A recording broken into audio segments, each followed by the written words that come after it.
SS news चॅनलला subscribe करा, bell आयकॉनवर क्लिक करा। SS न्यूजच्या बातम्या पहा आपल्या मोबाईलवर।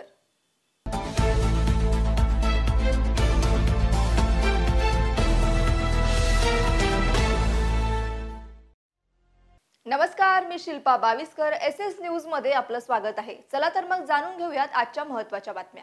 अंबरनाथ 140 मतदारसंघात वातावरण तापलेलं पाहायला मिळालंय। शिंदे गटाचे उमेदवार बालाजी किनीकर यांच्यावर गंभीर आरोप करण्यात आले आहे।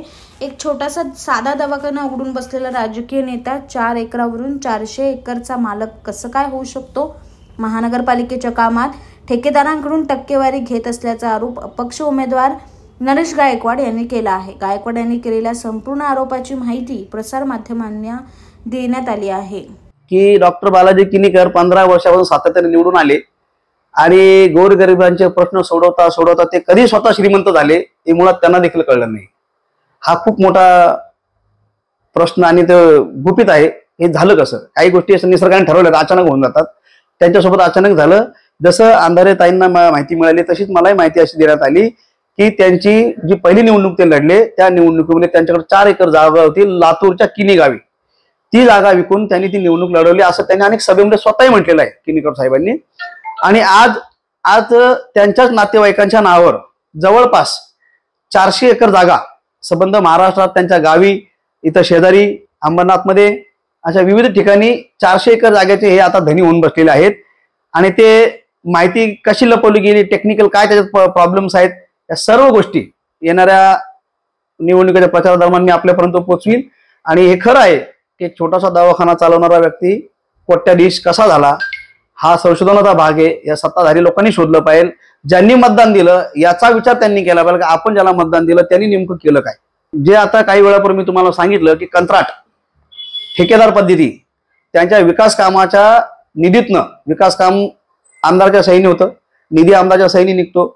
मग त्यातून जो मिळणारा मलिदा आहे टक्केवारी 10%, 20%, 30%, काही मत मला हे पण येऊन भेटले कंट्रॅक्टर साहब हमसे 20-20%, 30% लिया है, मला आपने दिया क्यों, आप पब्लिक को बताओ।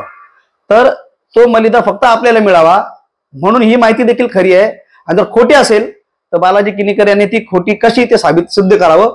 कारण आपल्या जवळचे काही त्यांनी सर्कल बनवलेला त्यांचा मित्रांचा, तेच कंत्राटदार, ते ठेकेदार, त्यांनीच ही कामं करायची म्हणून 10 लाखाची कामं 10 कोटीवर जातात, 20 लाखाची कामं 20 कोटीवर जातात। आणि विकास कामाच्या नाव जे त्यांनी सांगितलं का शूटिंग रेंज बनवलं, ऑडिटोरियम बनवलं, वाचनालय बनवलं, महापालिका बनवली, वाचनाचा उपयोग सुरू झाला का? जनतेने स्थळ पाणी करावे जावं तिथं, जे त्यांनी छापून जाहीरनामा जाहीर केला त्यात बघावं जर वाचनालय सुरू केलंय तर ते कुठं सुरू केलंय, त्याचा काय वापर सुरू आहे, शूटिंग रेंजची काय परिस्थिती आहे, शूटिंग रेंजमध्ये जे लहान 2 मुलींचे बलात्कार झाले तो गुन्हा दाखल आहे, त्या शूटिंग रेंजची काय परिस्थिती आहे। त्याच्यानंतर महापालिका बनवली म्हणजे अद्यावत महापालिका, तिचं छत काही दिवसापूर्वी छत पडलं होतं। म्हणजे कशा पद्धतीचं यांनी काम केलेलं आहे, कशा निकृष्ट पद्धतीने विकास कामं केलेली आहेत, त्याच्यामधून कोट्यावधी शेकडो कोटी लाटले, हे सत्य आहे। अंबरनाथ विधानसभा क्षेत्र 140 ह्या ठिकाणी 2 उमेदवार हे दिग्गज आहेत, कोट्याधीश आहे, पैसेवाले आहेत असं म्हटलं जाते, आहेतच। आणि पुन्हा त्यांनी काहीतरी वचननामा बनवला आहे, विकास कामांची पूर्तता केली जाईल किंवा विकास कामं केली जातील असं म्हणतात। पण मागील 15 वर्षापासून हे दोन्ही उमेदवार सत्तेच्या सहभागी राहिलेत, एक नगरसेवक म्हणून, एक आमदार म्हणून। मग पुन्हा यांचा कोणता विकास अर्धवट राहिला का ते विकास कामं पूर्ण करून देण्यासाठी हे जनतेकडे मतं मागायला येत आहेत। 15 वर्षांना जनतेने मताधिक्य दिलं, बालाजी किनीकर साहेबांना मतं दिली, त्यांना निवडून आणलं।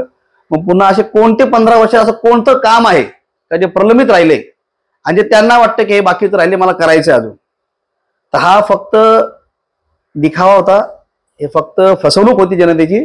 सगळी कामं प्रलंबित ठेवली जातात जाणीवपूर्वक, अर्धा विकास केला जातो। प्रत्येक 5 वर्षात काहीतरी सांगायला बोलायला राहावं ह्या पद्धतीने यांनी कामं केलेली आहेत। लाखोंची कामं कोट्यावधीमध्ये करून त्याच्या माध्यमातून त्यांच्या लोकांना त्यांना जी टक्केवारी मिळते हा मलिदा लाटण्यासाठी पुन्हा यांना सत्तेवर यायचंय। यांचं सोपं गणित मागाची म्हणजे सांगतो तुम्हाला सोपं गणित काय आहे। पहिला पैसा, पैशातून सत्ता, सत्तेतून पुन्हा पैसा, पुन्हा पैशातून सत्ता, पुन्हा सत्तेतून पैसा, हा यांचा ठरलेला कार्यक्रम आहे, एक कलमी कार्यक्रम। हे आणखी सांगतील का 10 कलमी 20 कलमी असं काही नाहीये, यांचा एक कलमी कार्यक्रम आहे, फक्त आणि फक्त पैसा। मग तो कशा मार्गाने यायचा, विकास कामाच्या नावावर कसा घ्यायचा, सुविधांच्या नावावर कसा द्यायचा, योजनांच्या नावातून कसा लाटायचा. आता अनेक ठिकाणी तुम्ही पाहिलं असेल महाराष्ट्रामध्ये लाडकी बहीण योजना जी राबवली जाते आहे, त्या लाडक्या बहीण योजनेमध्ये त्या लाडक्या बहिणीला मेसेज येतोय वेगळ्या बँकेचा, तिचं बँक अकाउंट वेगळं आहे, मोबाईल नंबर वेगळा आहे, खात्यात पैसे जातात तिसऱ्याच्या. हा नेमका फंडा काय आहे याची चौकशी झाली पाहिजे. त्याच्यानंतर गेल्या 15 वर्षामध्ये डम्पिंग ग्राउंड 5 नंबर उल्हासनगर 5 नंबरचा क्षेत्र विधानसभा अंबरनाथ क्षेत्रामध्ये येतो 140 मध्ये, ते डम्पिंग ग्राउंड का हटवलं गेलं नाही.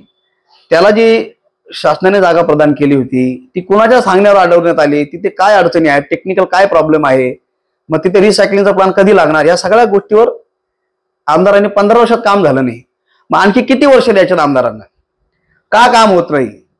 ह्या सगळ्यांना घेऊन ही निवडणूक लढवण्याचं माझ्या मनात आलं की आपल्यासारखे व्यक्ती ज्यांना जनतेचा साथ घेऊन आपण हे प्रश्न सोडू शकतो ना. 15 वर्षाचा कालावधी लागत नाही डम्पिंग हटवण्यासाठी. 15 वर्षाचा कालावधी लागत नाही सरकारी शाळा सुव्यवस्थित करून इंग्रजी माध्यमातून करून विद्यार्थ्यांना मोफत शिक्षण द्यायला. 15 वर्ष लागत नाही. 15 वर्ष लागत नाही तुम्हाला मुसलमान बांधवांना कब्रिस्तान द्यायला. 15 वर्ष तुम्हाला लागत नाही बाबासाहेबांचा स्टॅच्यू पूर्ण जो मूर्ती होती साहेबांची, बाबासाहेबांची सुभाष टेकडी परिसरात, ती पूर्णाकृती करण्यासाठी 15 वर्ष लागत नाही. अजूनही तो वाद कायम आहे. मध्यरात्री तो उद्घाटन करण्याचा घाट घातण्यात आला, सर्व आंबेडकरी जनतेला निराश करण्यात आलं. या सगळ्या गोष्टींना 15 वर्ष का लागावेत हा माझा प्रश्न होता. या प्रश्नाचे उत्तर शोधण्यासाठी असं ठरवलं की आपण जनतेच्या माध्यमातून विधान बनवत जाऊन हे प्रश्न सोडवावे. हा माझा मेन उद्देश होता की आपल्याला निवडणूक का लढवायची आहे. म्हणून मी अपक्ष उमेदवारी ह्या 2 दिग्गजाच्या समोर दिलेली आहे. आणि मला विश्वास आहे का ह्या विधानसभा क्षेत्रातील जनता आता हुशार झालेली आहे. यांच्याकडनं यांच्या मतांचा कसा गैरवापर झाला आणि यांचीच मतदारांची नावं खराब केली जातात का आम्हाला पैशाने वोट मिळतात. पैशाने वोट मिळत नाही. तुम्ही जनतेचं कंबरड मोडलेलं आहे, जनतेला तुम्ही भिकारी केलेलं आहे, त्यांना रोजगार नाहीये, त्यांच्याकडे पैसा नाहीये, त्यांच्या शाळेची फी वाढलेली आहे, मनमानी पद्धतीने खाजगी शाळा फी घेत आहेत. या सर्वांचा आणि आरोग्य सेवा तुम्ही शून्य देत आहेत. सरकारी आरोग्य सेवा नाहीये, खाजगी हॉस्पिटलला जावं लागतं. या सगळ्या गोष्टीला जो पैसा लागतो ते जनतेची लोकांची इन्कम सोर्स छोटा असतो, त्यातनं एवढा खर्च करावा लागतो. जीएसटीच्या नावाखाली तुम्ही एक जीएसटी म्हटलात, आता किती जीएसटी घेतात. शिक्षणाचा जीएसटी, वह्या पुस्तकांवर जीएसटी आहे, दूध दही खाद्यपदार्थ किराणा मालावर जीएसटी आहे तुमचा, अनेक व्यापार धंद्यावर, व्यापाऱ्यावर एवढा जीएसटी का त्या व्यापाऱ्याने, म्हणजे हा सर्व ज्यावेळेस हा बजेट मांडला गेला राज्यसभेत जेव्हा हा बजेट मांडण्यात आला दिल्लीमध्ये, तेव्हा त्या बजेटमधनं जी माहिती मिळाली त्यातनं असं कळालं की एखादा व्यक्ती जर महिन्याला 100 रुपये कमवतोय त्यातनं 55 रुपये हे सरकारला टॅक्स रूपी जात आहेत. नेमकं सरकार करतं काय, काय करणार आहेत, कशा पद्धतीने आम्हाला न्याय मिळणार आहे. जीडीपी कसा घसरला जातोय, जीडीपी का म्हणतात नाही, फक्त बाहेर जीडीपी बढ गया, जीडीपी मोठा झाला असं काहीच नाहीये. फक्त फुगवून सांगितलं जातंय की हे झालं ते झालं, विकास झाला. विकास काहीच झाला नाही या क्षेत्राचा.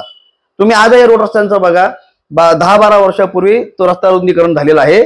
आपलं बदलापूर अंबरनाथ रस्ता रुंदीकरण झालं, त्याच्यामध्ये ती विजेची खांब रस्त्याच्या मधोमध आली, ती रस्त्याच्या कडेला पुन्हा करायची होती, ती महावितरण कंपनीचं काम होतं. त्याच्यासाठी आमच्या आमदार बालाजी किनीकर साहेबांनी महोदयांनी 10 कोटीचं टेंडर आचारसंहितेच्या आधी काढलं. काय गरज आहे, ती खांब एमएससीबी बघेल किंवा त्यात दुसरा काही उपाय नव्हता. हा जनतेचा पैसा का 10 कोटी नुसतं खांब काढण्यासाठी 10 कोटी जर देतात तर तुम्ही विकास कामाच्या नाव किती कोट्यावधीचा घोटाळा केलेला आहे आणि कशी विकास कामं केली आहे हे जनतेला माहिती आहे आणि माहिती करून द्यायची आहे.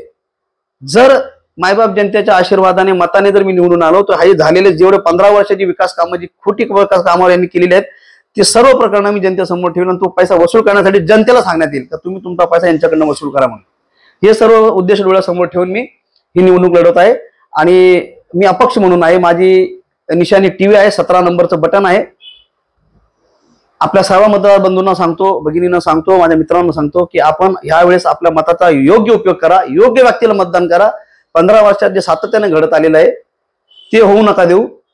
योग्य व्यक्तीला मतदान करा. त्या तुमच्या मताचं उद्या तुमच्या मताने माझ्यासारखा एक सामान्य घरचा व्यक्ती जर आमदार झाला, निवडून आला, विधानसभेत जाऊन तुमचे प्रश्न मांडले तर तुम्ही मतदान केल्याचं हे तुम्हाला स्वतःला याचा सन्मान वाटेल का मी योग्य व्यक्तीला मतदान केलं म्हणून. एसएस न्यूज चॅनलला सबस्क्राईब करा, बेल आयकॉनवर क्लिक करा. एसएस न्यूजच्या बातम्या पहा आपल्या मोबाईलवर.